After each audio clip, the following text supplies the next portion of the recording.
गुरुवार दिनांक 19 सितंबर 2024 को महाप्रज्ञा बुद्ध विहार ग्राम हीरापुर भरवेली जिला बालाघाट में भाद्रपद पूर्णिमा उत्सव मनाया गया। बोधिसत्व पूज्य भदंत देवमित्र अनागारी धम्मपाल जी इनकी 160वीं जयंती के उपलक्ष्य में पूज्य भदंत धम्मशिखर ने अपनी धम्मदेसना में कहा कि बोधिसत्व पूज्य भदंत देवमित्र अनागारी धम्मपाल जी ने बड़ी ही विपरीत परिस्थितियों में महंतों के चंगुल से महाबोधि महाविहार बुद्धगया मुक्त किया एवं वाराणसी में स्थित सारनाथ के पुरातात्विक अवशेषों को सुरक्षित कर उस जगह को सुरक्षित कराया।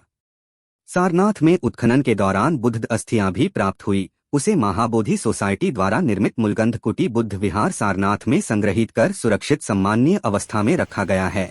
आगे धम्म की जानकारी देते हुए पूज्य भदंत धम्मशिखर जी ने बताया, इस बात का ख्याल रखना चाहिए कि परिस्थितियां और वक्त के आधार पर हमें धम्म आचरण करना चाहिए, नहीं तो शील की हत्या हो जाती है। तथागत समयक संबुद्ध ने शीलों को परिस्थिति एवं वक्त के आधार पर निर्माण किया है। शीलों को पालन करके यदि आप अहंकारी बन जाते हो, इसका मतलब है कि आपने मरे हुए शीलों को पालन किया। जो मनुष्य जीवित शीलों को पालन करता है वह विनम्र होता है। शील पालन करने से स्वयं के भीतर विनम्रता निर्माण होती है।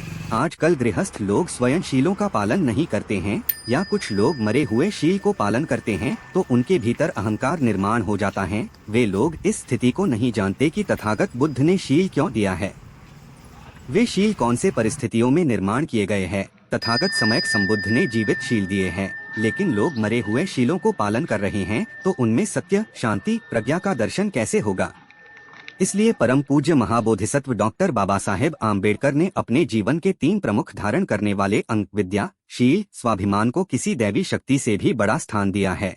इसलिए वे कहते हैं, जिस मनुष्य में स्वाभिमान नहीं है वह इस धरती पर बोझ है। शील के बिना विद्या का कोई काम की नहीं है। इसके उल्टा बिना शील की विद्या स्वयं तथा समाज को नुकसान पहुंचाने का कार्य करती है। लोगों को आह्वान करते हुए पूज्य भदंत धम्मशिखर जी पूछते हैं कि क्या आज आपके जीवन में परम पूज्य बाबा साहेब आम्बेडकर लाभ दे रहे हैं?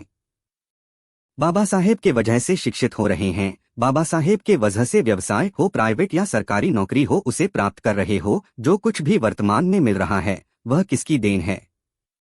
आज जो महान बौद्ध धम्म मिला है यह किसकी देन है? क्या बाबा साहेब ने आपकी इच्छा आकांक्षा पूर्ण किया है? तो सभी लोगों कहना है, हाँ, बाबा साहेब आम्बेडकर ने ही जिंदगी को संवारा है। जो कुछ हमारे पास है यह बाबा साहेब आम्बेडकर की देन है। तो फिर आप लोग जय भीम बोलने से मना क्यों करते हो? आप लोगों को जय भीम से क्यों तकलीफ है? जय भीम नमो बुद्धदाय बोलने में आपत्ति क्यों है? यदि परम पूज्य बाबा साहेब नहीं होते तो आज हमारा अस्तित्व होता भी, इसकी कोई गारंटी नहीं थी। इसलिए सभी ने बाबा साहेब आम्बेडकर ने जो तथागत समयक संबुद्ध का रास्ता दिखाए है उस पर चलने की आवश्यकता है। तो परम पूज्य महाबोधिसत्व डॉक्टर बाबा साहेब आम्बेडकर ने क्या रास्ता बताया है? बाबा साहेब की अंतिम इच्छा प्रत्येक पूर्णिमा को धम्मोत्सव मनाना है। प्रत्येक रविवार को सफेद वस्त्रों में बुद्ध विहार जाकर धम्म का अध्ययन करने का अंतिम आदेश दिया है। अंतिम प्रतिज्ञा 22 प्रतिज्ञा दिए हैं और बाबा साहेब आम्बेडकर का अंतिम लक्ष्य संसार को बौद्धमय बनाने का लक्ष्य दिया है। नौकरी प्राप्त करके या धन कमाकर अपने घरों में पेट के पुजारी बनके जीवन जीने का बाबा साहेब ने विरोध किया है। खाओ पियो मजा करो, कल तो हमें मरना है, इस प्रकार की कम्युनिस्ट विचारधारा का समर्थन नहीं किया है, बल्कि अशोक विजयादशमी 14 अक्टूबर 1956 को धम्मचक्र प्रवर्तन कर सद्धम्म धारण करने के रास्ते को प्रशस्त करके द्वितीय बुद्ध शासन की स्थापना की है। इस कार्यक्रम के अंत में सभी उपासक उपासिकाओं ने स्वयं प्रेरित होकर आजीवन सद्धम्म के रास्ते पर चलने का एवं स्वयं के परिवार को बौद्ध बनाने का समयक संकल्प ग्रहण किया है। ग्रामीण बौद्ध संघ हीरापुर एवं डॉ बाबा साहेब आम्बेडकर महिला संघ हीरापुर भरवेली द्वारा सफल बनाने में अथक परिश्रम किया गया। अंत में पूज्य भदंत धम्मशिखर जी को अष्ट पुरस्कार दान कर सभी के सुखी जीवन के लिए मैं भावना की गई और सभी का आभार माना गया।